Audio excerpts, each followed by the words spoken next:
Olá pessoal, bom dia, que todos estejam muito bem nesse dia abençoado por Deus.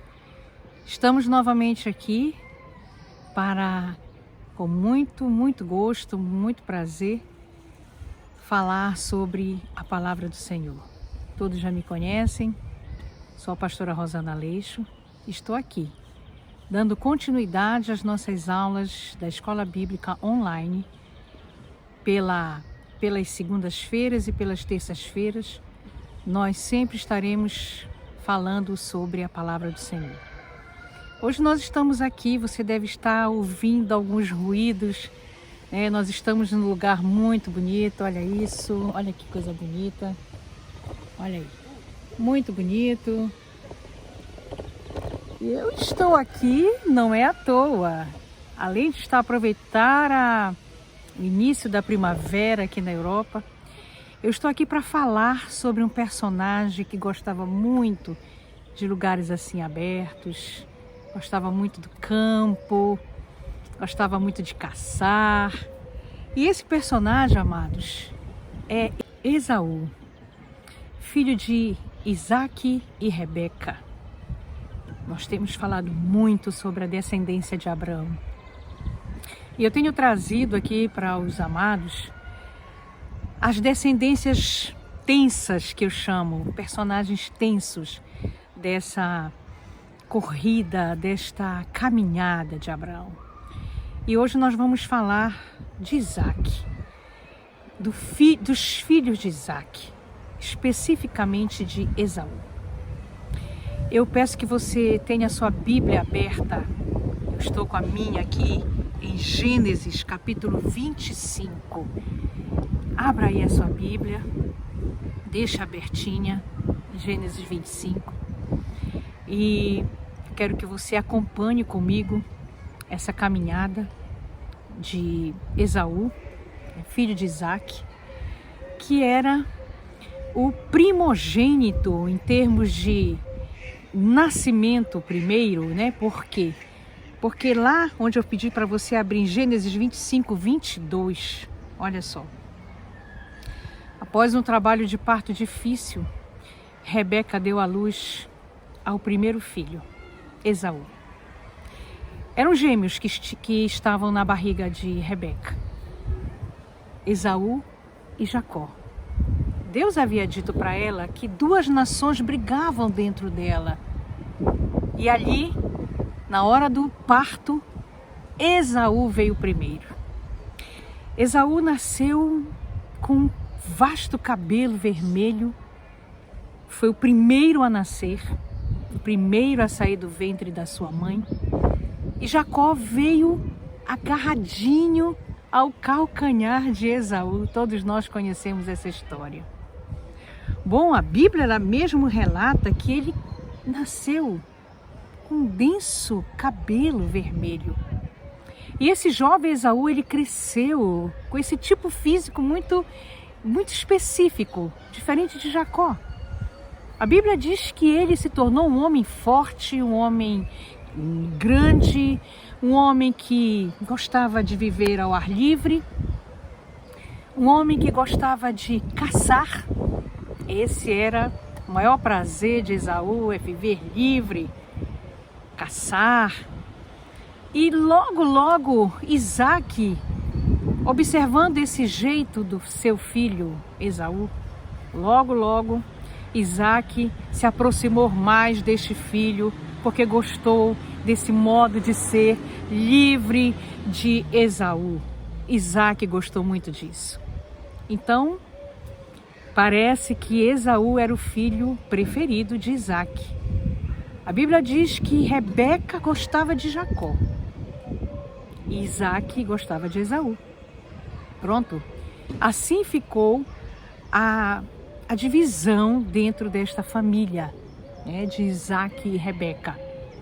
Entretanto, esse preferencialismo parece que o próprio Esaú não parecia ser esse filho ideal que Isaac talvez idealizou. E um dos fatos mais emblemáticos da vida de Esaú foi quando, numa dessas manhãs bonitas, como hoje, por exemplo, ele foi caçar. Só que foi uma caçada infrutífera, foi uma caçada sem resultados. E ele voltou da caçada muito cansado, suado, desgostoso, com certeza, decepcionado. E encontra no meio do caminho seu irmão Jacó a fazer um ensopado, uma comida vermelha. E ele, como estava muito cansado, faminto, chegou diante de Jacó e disse: me dá um pouco aí desse ensopado? E aí Jacó disse assim para ele aquela frase que todos nós já conhecemos também: eu vou lhe dar, mas em troca deste ensopado, nós vamos também fazer um acordo. Eu lhe dou um ensopado e você me dá o direito à primogenitura. Conhecemos já essa história, né? A história de Jacó é uma história também muito emblemática, muito interessante. Mas ali naquele momento, né?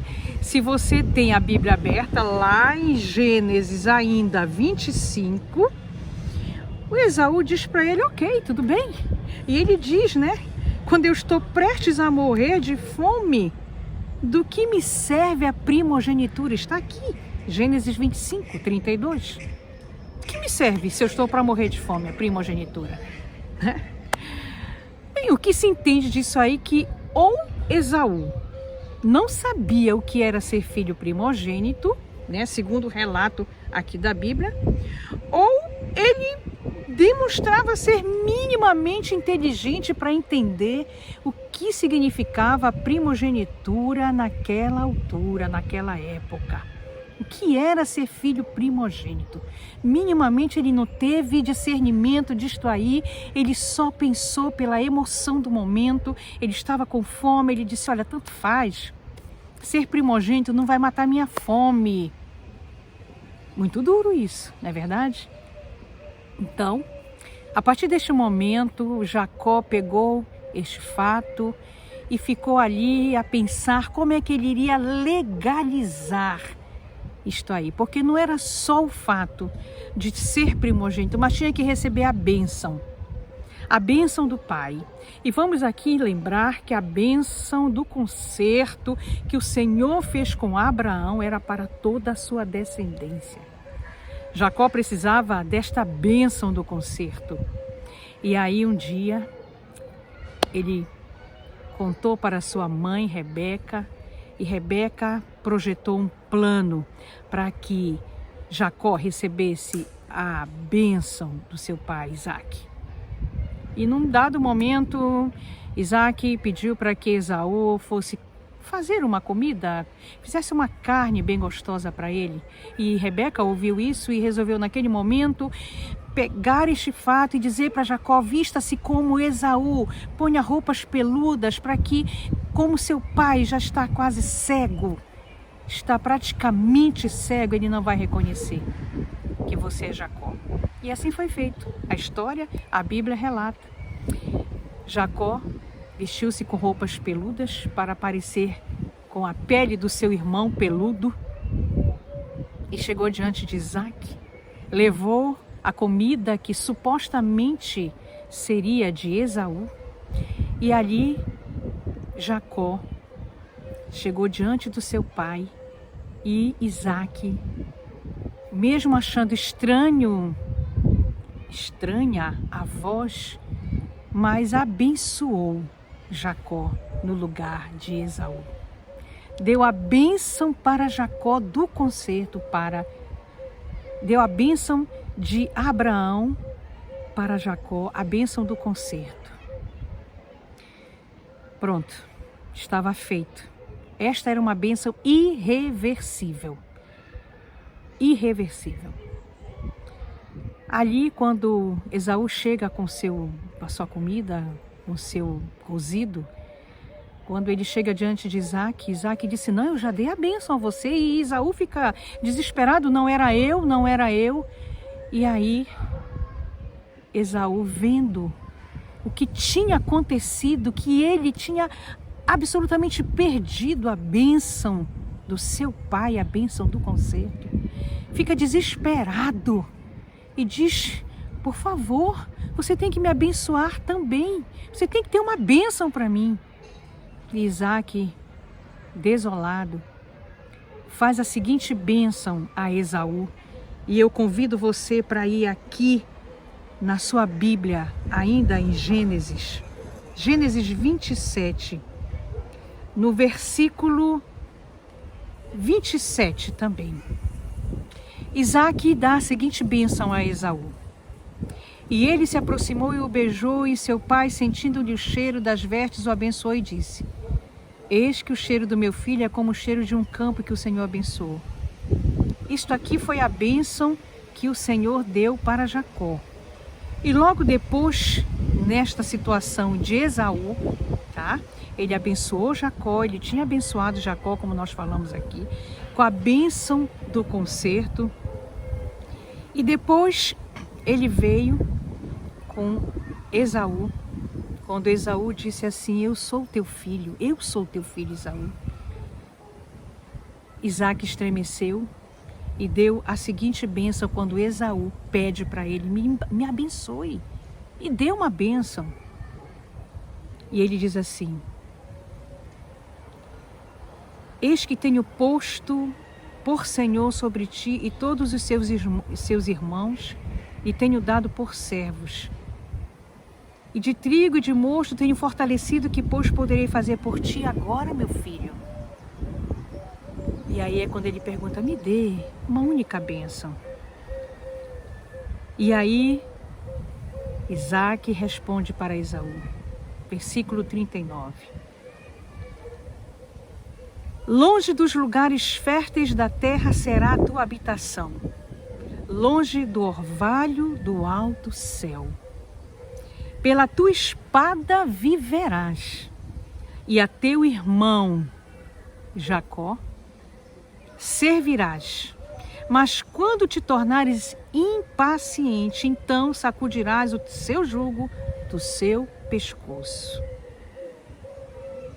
A partir desse momento, quando Esaú soube que seria subserviente a Jacó, ele passou a ter ódio do irmão e passou a perseguir Jacó. E a mãe, Rebeca, com medo de que houvesse uma tragédia, mandou Jacó embora para Harã, para a casa do tio Labão. Essa história nós temos falado nos nossos estudos de segunda e terças-feiras. E nesse momento Esaú passa a odiar Jacó. E passa também a ser aquele filho que Isaac jamais esperou que fosse. Casa-se com duas mulheres hititas, um dos maiores inimigos do povo de Israel. Fez uma aliança perigosa, uma aliança com o inimigo, casando com essas mulheres. Além de uma aliança perigosa, um povo idólatra, que não cultuava o Deus de Abraão. Então, a atitude de Esaú, além de ficar sem primogenitura, sem bênção, ele ainda faz com que o ódio cresça cada vez mais entre ele e o irmão, passa a desrespeitar a autoridade do pai, casa-se aos 40 anos com essas mulheres. E num ponto ainda da sua vida, ele ainda tenta consertar, casando com Maalate, a filha de Ismael. Você lembra? Ismael? Pois é. Ele casa com Maalate, tentando fazer ainda a união das famílias. Mesmo assim, Esaú começou a viver apartado da sua família. E todos nós conhecemos a história do encontro de Jacó e de Esaú.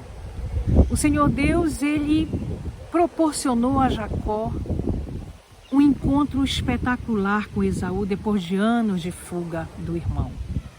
Esaú veio a caminho de Jacó com 400 homens, mas Deus fez com que esse ódio se transformasse em perdão. E ali, no encontro de Jacó e Esaú, houve perdão. Os irmãos se abraçaram depois de anos. Deus fez um milagre, operou este milagre na vida dos irmãos. Ali Jacó ainda abençoou Esaú com bens, com gados, mas Esaú seguiu o seu caminho. Jacó foi para um lado, Esaú foi para outro. A Bíblia fala que Esaú, ele se tornou líder da tribo de Edom. E você sabe que a palavra em Edom, na derivação da palavra judaica, ela se assemelha com a palavra vermelho. Alguns historiadores estudiosos da Bíblia dizem que essa palavra vinda do hebraico, ela tem vários significados. Vermelho, porque, pronto, o cabelo de Esaú era vermelho, ele tinha uma pele meio avermelhada, pelos vermelhos. O próprio ensopado que Jacó havia feito no momento da troca era também um ensopado vermelho. E a própria região de Edom era uma região de muitas montanhas, de rochas vermelhas. Pronto. A verdade é que Esaú tornou-se líder da tribo de Edom. Sua descendência vai ser descendência edomita. E aí, amados irmãos, o que eu quero dizer com tudo isso? Que depois este rápido relato da vida de Esaú, além de apartar-se da sua família, da bênção da família, ele passa a ser líder de uma tribo que vai ser absolutamente inimiga do povo judeu. Apesar de que no momento em que Moisés está no deserto, já com o povo saído do Egito, ele precisava passar pela tribo de Edom, mas o rei de Edom, ele não permitiu. Mesmo assim, Deus disse para Moisés para que não tocasse na tribo de Edom. Deus sabia, porque Deus conhecia a história daquela tribo e de onde veio a tribo. Então, amados, de qualquer forma, a tribo de Edom, ela passa a ser uma tribo, segundo os judeus, segundo a história judaica, uma tribo idólatra, uma tribo perniciosa, uma tribo muito complicada em relação à cultura judaica, em oposição à cultura judaica. E foram ferozes inimigos também dos judeus. Então, eu quero dizer que Esaú tomou uma atitude impensada, uma atitude pela emoção, e nessa atitude ele criou uma história, ele produziu uma história que não era o plano de Deus para a sua vida. E é dentro dessa história rápida, desse relato muito rápido, que nós vamos refletir sobre este jovem Esaú. Mais uma vez, trazendo esse personagem dentro da linhagem de Abraão, para que nós possamos aprender com ele, aprender com os erros. Tudo que trazemos aqui, amados, é para que nós venhamos a nos mirar e aprender com os erros desses personagens bíblicos. E para me ajudar nesta reflexão, nós temos um convidado especial. Hoje eu convido o pastor Rodolfo Aleixo, que vai estar conosco também aqui. Ele vai estar fazendo esta ponte conosco sobre a história de Esaú. Então eu convido o pastor Rodolfo, vamos falar um pouco. O pastor Rodolfo é conhecido nosso professor também da escola bíblica, mora na Inglaterra, mas sempre está conosco nos nossos estudos bíblicos, nos dando um apoio espetacular. Então eu convido o pastor Rodolfo para que nós venhamos a discutir um pouco sobre a história, a reflexão da vida do nosso querido Esaú. Vamos lá, pastor Rodolfo?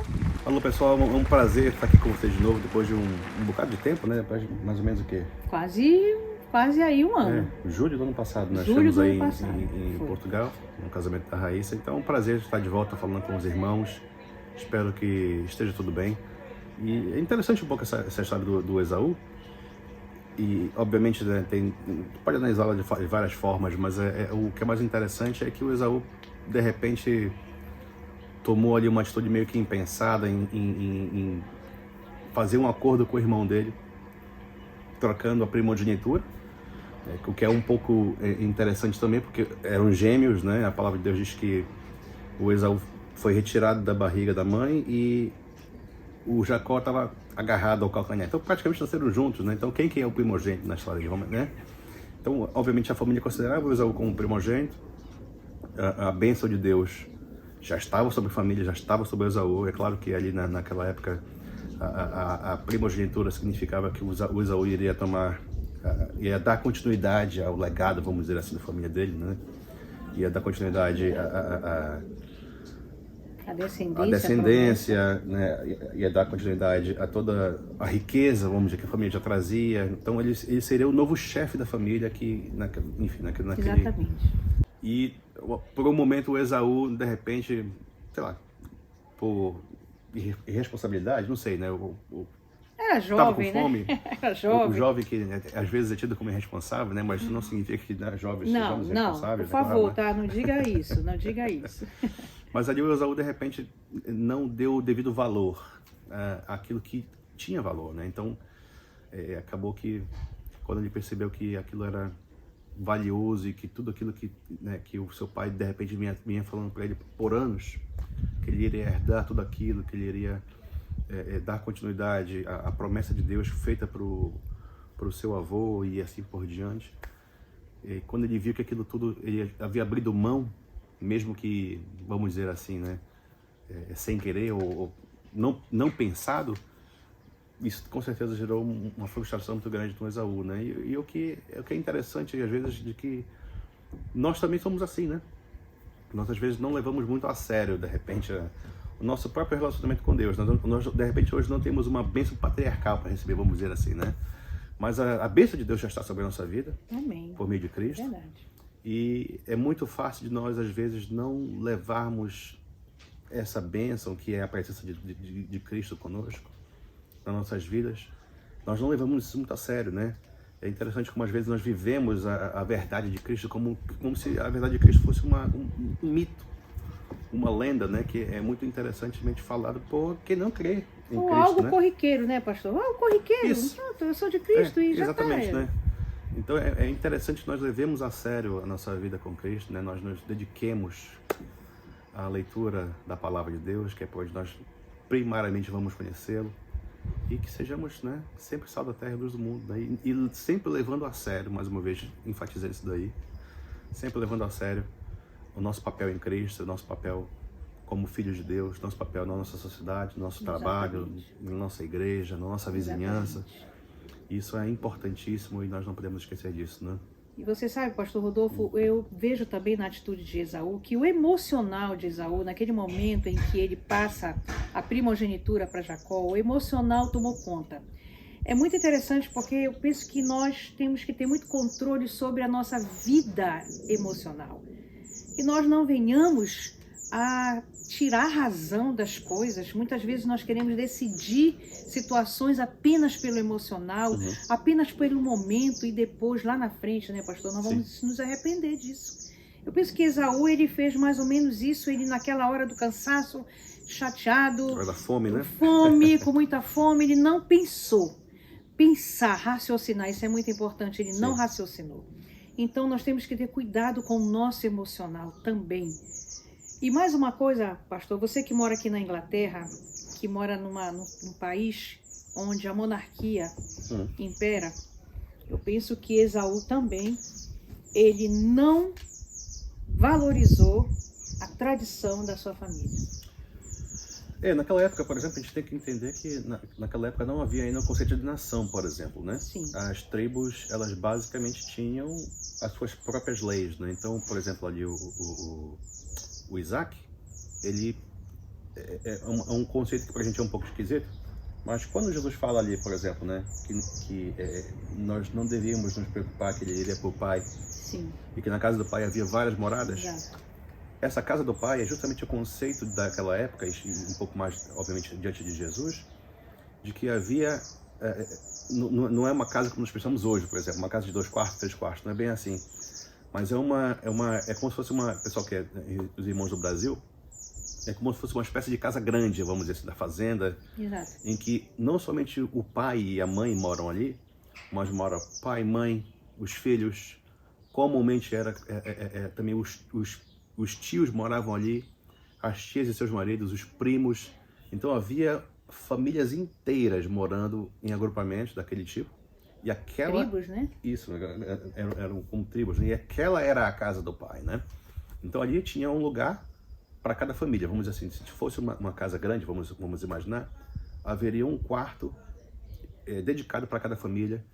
E quanto mais a família fosse crescendo, mais aquela casa também fisicamente iria crescendo, né? Então essa era a casa do pai. Normalmente o local de baixo, vamos dizer assim, né? O andar de baixo da casa do pai era o local das oficinas, onde se guardavam os animais, por exemplo, né? Que até Jesus, por exemplo, nasceu numa casa dessas, né? Onde ele chegou de repente na estrebaria, né? Ele estava ali na estrebaria. Exatamente, na oficina, vamos dizer assim, né? No estábulo, onde estavam os animais, exato, né? No estábulo, exatamente. Os animais durante o dia eram soltos do campo para fazer o que os animais fazem, e depois, ao fim do dia, eles eram recolhidos de novo na casa do pai e fechados ali, obviamente, por motivo de segurança.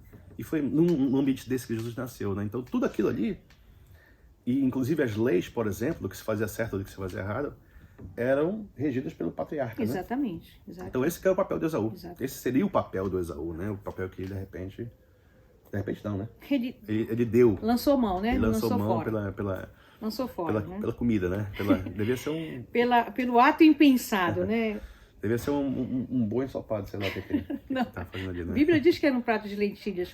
Mas o que é interessante disso que o pastor está falando é que ele não valorizou esse legado familiar.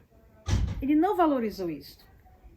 Ele simplesmente, talvez não fosse aquele filho que Isaac esperava, porque não compartilhava dessa ideia de hierarquia, de família.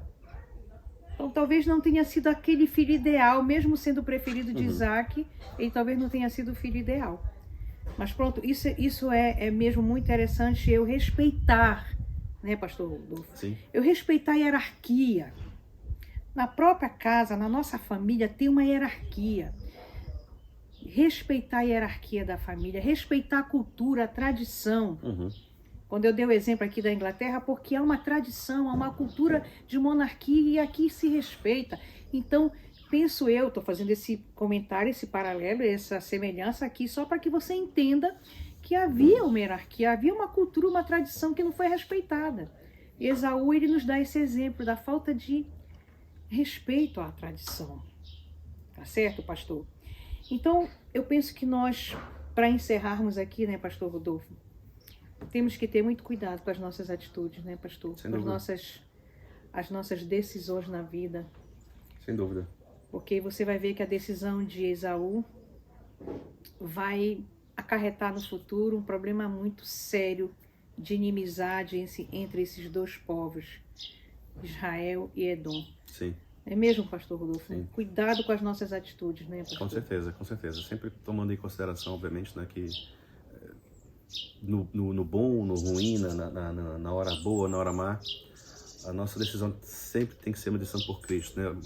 Pô, já decidi por Cristo já há muito tempo atrás, então como é que Exatamente. É isso aí? A gente tem que decidir por Cristo todos os dias, né? Trazendo hoje, né, para a nossa realidade Isso. como cristãos, né, Isso. pastor? Como Pedro, por exemplo, que puxou a espada para cortar o soldado para defender Jesus quando Jesus foi ser preso. E Jesus, então, disse: Pedro, guarda a espada, que não é dessa forma, né? Então, é sempre ouvindo a voz do Mestre, a fim de que, novamente, nós mantenhamos a nossa natureza em xeque e sempre com a mente sóbria em Cristo. E, amados, por último, eu sempre digo para todos, eu também sou mãe, pastor Rodolfo é pai, nós precisamos abençoar os nossos filhos. Lembram que Isaac deu uma bênção muito simples, porque não tinha mais o que fazer, né, para Esaú. Mas você que ainda não abençoou seus filhos, abençoe seus filhos. Quebre toda a palavra de maldição que foi dada, foi dita, até às vezes por você mesmo, pai, mãe. Abençoe seu filho. E você que é pai, você que é mãe, vamos cultivar o relacionamento saudável entre famílias, entre filhos, pais e filhos, porque isso é muito importante, né, pastor? Sim, lembrando que a maior herança, na verdade, que qualquer pai, qualquer mãe possa deixar para os seus filhos é Cristo. Né? Quando me perguntam de qual valor meu pai ou minha mãe me deixaram, é Cristo que é o maior valor, né? Com certeza. Não tem, obviamente que tem educação e tem bons modos, etc. Os valores morais, Mas né? Os valores morais. Cristo com certeza é incomparável, né? Então a melhor coisa que nós podemos fazer pelos nossos filhos é apresentá-los a Cristo e ensiná-los na palavra, ensiná-los a andar como servo de Deus. Essa herança é uma herança que ninguém jamais vai poder tirar de qualquer pessoa, inclusive dos nossos filhos, né? Ok, meus amados, Pastor Rodolfo, muito obrigada pela sua participação. Prazer. E com certeza nós vamos voltar a fazer também vídeos como esse, porque eu gosto muito de estar conversando com o Pastor Rodolfo. E eu espero que você também tenha gostado, espero que você curta aí esse vídeo, você dê a sua opinião. É muito rápido, mas nós pegamos esses personagens, como eu tenho falado, tensos, para que nós possamos trazer para a nossa vida o ensinamento que eles nos passam através dos erros e dos acertos. Tá bom, queridos? Que Deus abençoe. Pastor Rodolfo, muito obrigada. Obrigado, prazer, irmãos. Em breve, se Deus quiser, estamos juntos. Amém. Vamos orar por isso, né? Obrigada, pastor. Um beijo a todos. Fiquem com Deus. Tchau, tchau.